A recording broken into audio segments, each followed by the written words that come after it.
And greetings, friends, and welcome to Trenton 365. I'm your host, Jacque Howard, and thank you for tuning in and checking me out. And for those of you who follow and share and message me, etc., I appreciate that as well. It takes me a little time to get back to you, but it is greatly appreciated.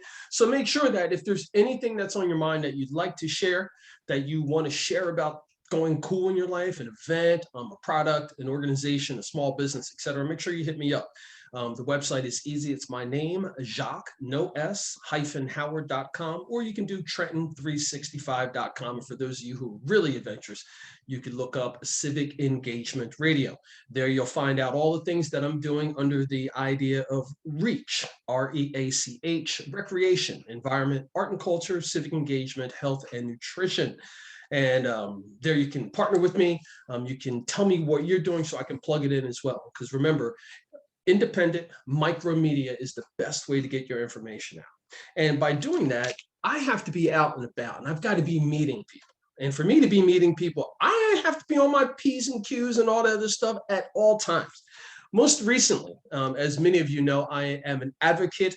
I am a medical marijuana patient. I'm a supporter of the cannabis plant. I'm advocating for it here in New Jersey and beyond. It is the healing of the nation, the king of the forest, in my opinion, and what I believe helped to save my life, and I'm sure many others. So via Black Cannabis and the the podcast Black Cannabis 365, which I host, and that website is black-cannabis.com. Via that information, I was just out in Las Vegas. And while I was out in Las Vegas to one of the biggest trade expos, MJ BizCon, I got a chance to meet the fabulous, the talented, and the wonderful Ashley Gonzalez. Ashley, thank you so much, first of all, for coming onto the show, but also for taking that initial step to stop me and Phil as we were walking through the convention and say, hey, I want to talk to you about your shirt. And the shirt I was wearing was a Black Cannabis shirt. So thank you for that. I'd like for you to introduce yourself to our audience and share just a little bit about some of the things that you're doing in general, and then we can focus on some of the other specialty stuff in a bit. Okay, well, thanks. Well, first of all, thanks again for having me on your show. I had to stop you because that shirt was fabulous. You know, I also have a t-shirt line, and especially anything that has to do with cannabis, you know, and inclusivity. I love that. So that's why I stopped you for the thing.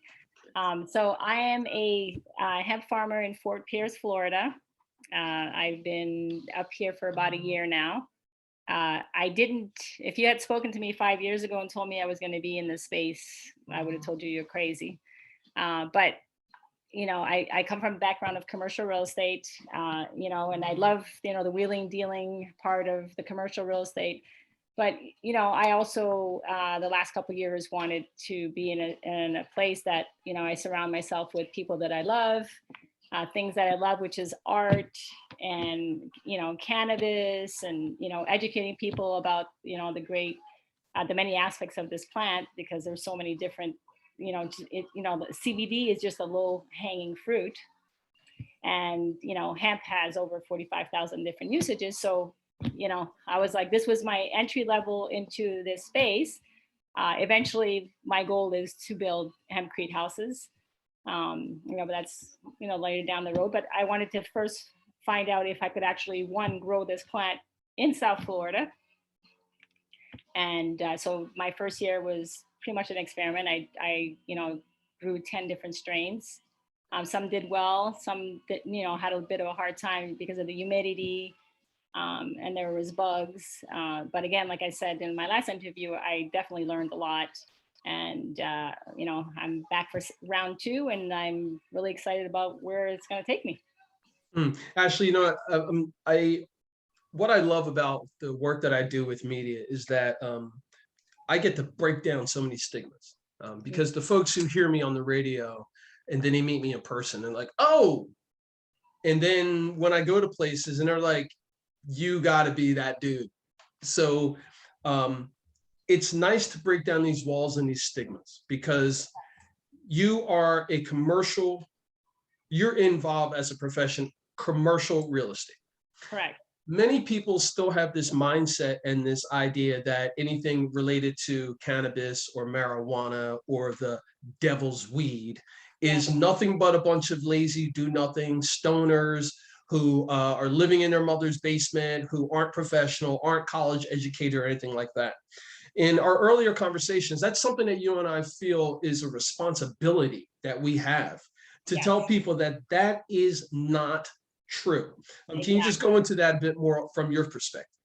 Well, I mean, like 7 years ago, when I went to California for my first, convention, cannabis convention, I had a friend of mine that was working the floor, and he told me he was going to be there, and I asked him if he could get me some tickets. And even my own perception was, I'm going to go out to California, and I'm going to try, lots of great weed, and I'm going to have fun, and and it's going to be great. Well, when I walked on the convention floor, my mind was blown. I was like so surprised that it was such a huge industry, and there was so many different aspects of the industry. And I was like, wow, like how can I get involved? Because I still have my license as a realtor. I can't get involved in anything that's illegal. So I started working with a company that was called at the time Sun Grown Zero, which was a solar light that was used in, that they were breaking into the cannabis space they were using for, obviously growing cannabis. And that's how I started. So I started going to different conventions with them. So that's how I started with that. I did that for a couple of years. And then I had an opportunity to grow in Tennessee. So I had a business partner that was located in Tennessee. So I did it from Tennessee, but that was a little harder because I wasn't there, and you have to be involved on a daily basis. It's not just about throwing some, seeds in the pot and that's it. And they're going to grow out beautiful. No, they're very resilient, but they're very temperamental, and you have to give them love. You have to touch every single one of those plants. So I did that for a little bit. That didn't work out. So I regrouped, and I had an opportunity to rent a farm up here in Fort Pierce, and the licensing came available for hemp. So that was my entry into the industry, and I applied for my license. I got it, and came over here. We did the farm and grew some plants, and here I am. So. I want you to back up because I know that there's a lot of folks who are confused by the terminology. Even folks in the industry haven't even settled on what the terminology is. Is it marijuana? Is it pot? What are we going to call it? Yeah. Well, it's all cannabis. Yes, it's all cannabis. Correct. And as we educate folks and we advocate for the plant, folks have to know that there's two different varieties of the cannabis plant. Can you please explain that from a farmer's perspective? Well, hemp is, the THC content is 0.3%. And obviously the other strains, the marijuana, they call it marijuana, is, could be 18 and up percent. It doesn't get you, it gets you high. Hemp won't get you high. Unless they're smoking the Delta 8 now, which is a different story. That's a whole other ball game. But that's the main thing. So as long as hold on, we'll use the Delta 8 and Delta 9. We'll use that for 102 and 103 conversations. Right. Exactly. That's a whole other ball game. But the long and short of it is this one plant, which is cannabis. Two varieties. You have the hemp, which has low levels THC, specifically 0.3%, 0.3%, which you don't get any of the psychedelic feeling or the high feeling from it, folks. And the other, which they're calling cannabis or marijuana, is what you get high or elevated from. Yeah. And what you grow is hemp, which is less than 0.3%. 0.3%, yes, absolutely, yeah. So, but I mean, again, like if you ingest enough hemp, that's been like gummies, for instance. If you eat enough of it, you will get high at some point because you're upping your dosage of THC. So it comes out kind of the same thing. But in general, if you smoke some hemp cigarettes or you ingest a gummy, you won't get high. You'll just have the medicinal values of it. Relaxation, help you sleep, pain relief, get rid of anxiety. You don't have that anxious. And thank you for touching on that, because I know a lot of other folks are going to say, well, the folks, excuse me, who don't consume will say, well, then why do you do it? Well, there is a medical component to which we're finding out scientifically all the time, that we have a system in our bodies called the endocannabinoid system. And that system, just like the circulatory system or the nervous system, et cetera, has a functionality to the benefit to the homeostasis, the balance of the human body, which is one of the reasons why we're learning so much about cannabis and the different usages of it, and the so many different strains. Ashley, can you talk about the strains and give me even a better way to explain it? Because I know when I tell folks, hey, ask them what they're smoking, what they're consuming, and they don't really know about strains, and they say, well, I don't really care about what the strain is, I'm just ingesting it. And I'm like, well, if you don't really know what you're ingesting, you could be getting a combination of things and not really finding that balance, where if you know what you're looking for, you can almost pinpoint exactly what you need. Yeah. So, I mean, I was actually having that conversation today, because I was always one of those people also. What are you smoking? I don't know. I like the way it makes me feel, but it's important to know, because then when you want to have that same feeling again and have the same consistency, you have to know about your strains. I'm not an expert by no means. I'm still learning as I go along. So, Me too.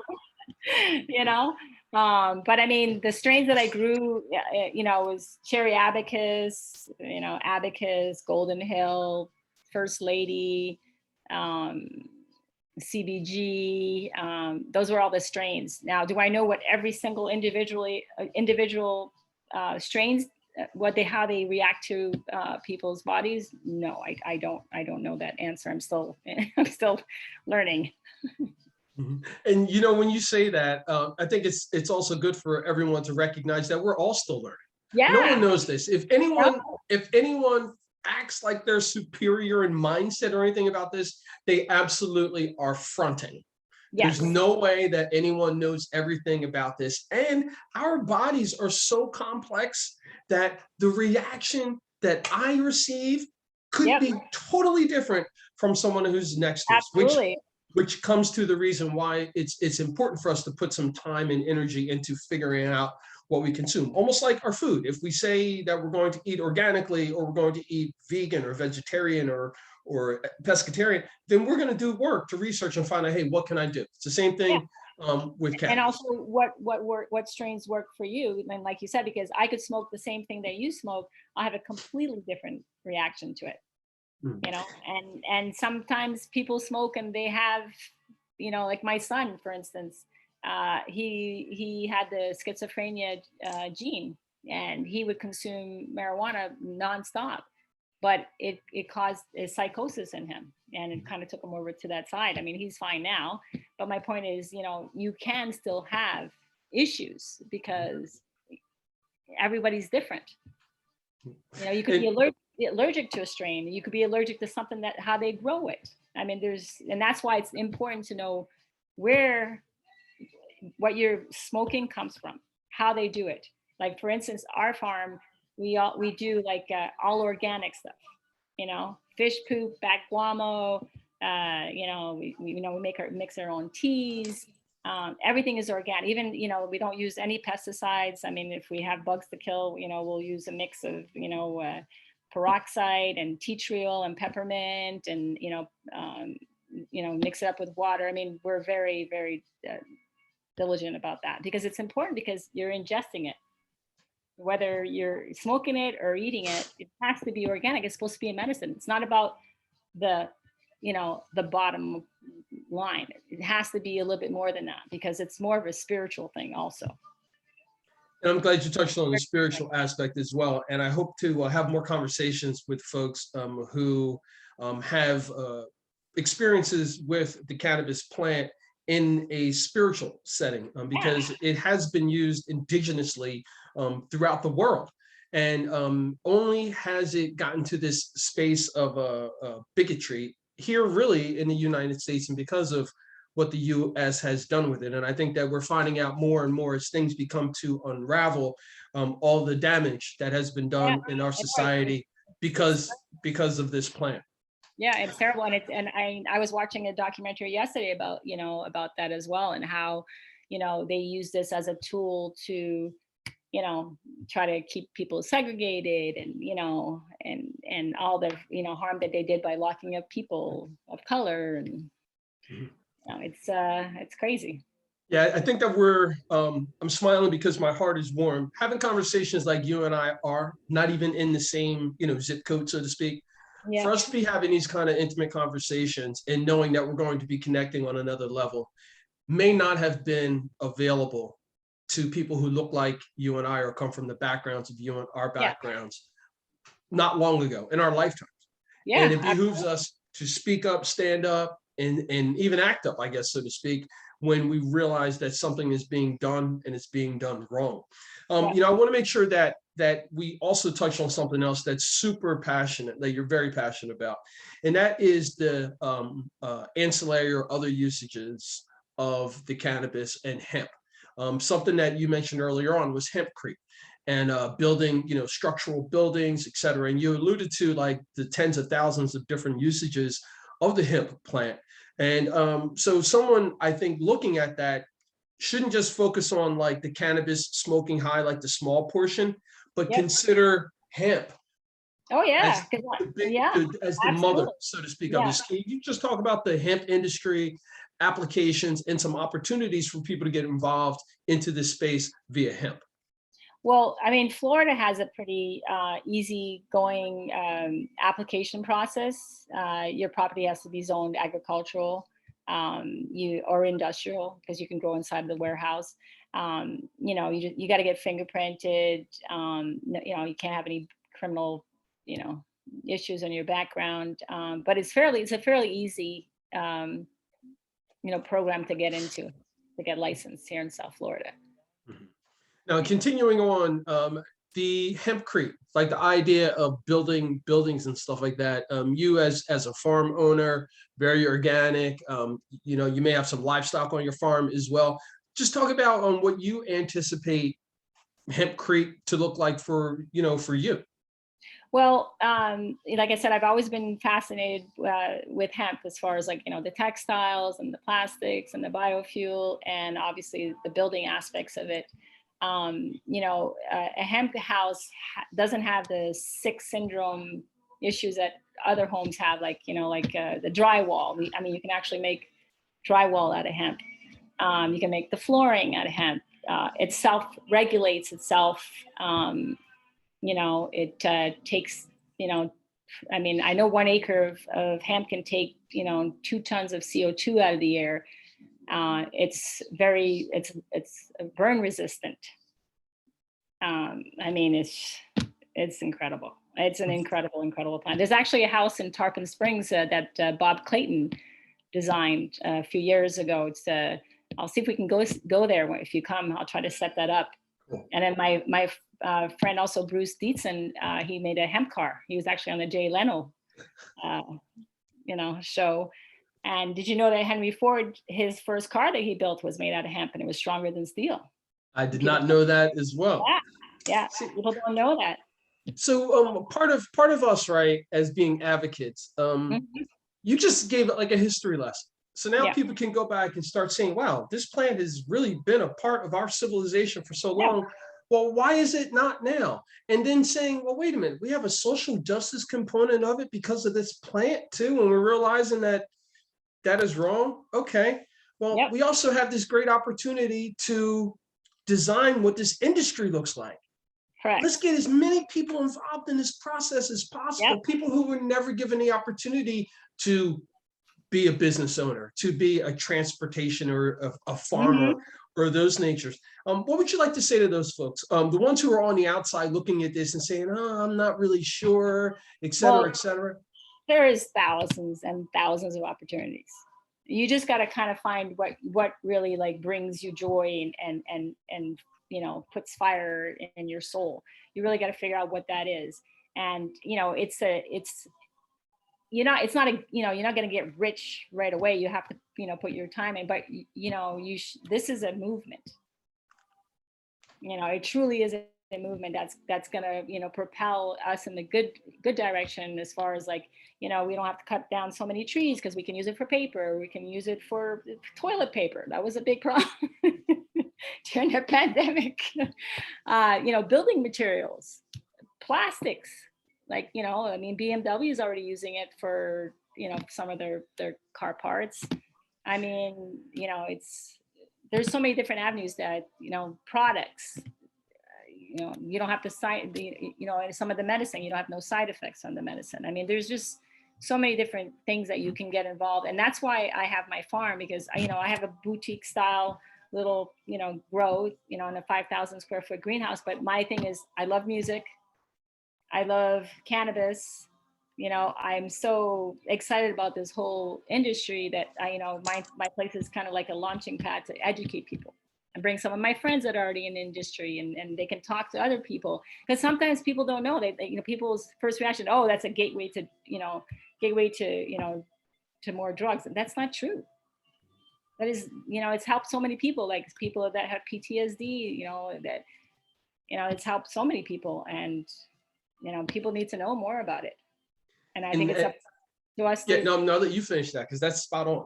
Yeah, it's up to us to help them realize that it's not the devil's weed. It's God's weed. Well, I'm looking forward to seeing you again in person, and visiting your farm, and sharing as much information as possible about what you're doing. And I want to have you come back and jump on the air again, next month or so. And I want you to talk a bit more about Sister Witches, the whole little family of artists and, like-minded, folks that you got involved with, that, like that apparel / organization you have going on as well. Okay. Yeah, and it's also like a conversations piece, speech. I mean, for people to see your shirt and go, hey, and then people start talking to you, and and you just see the reaction when people come into my greenhouse.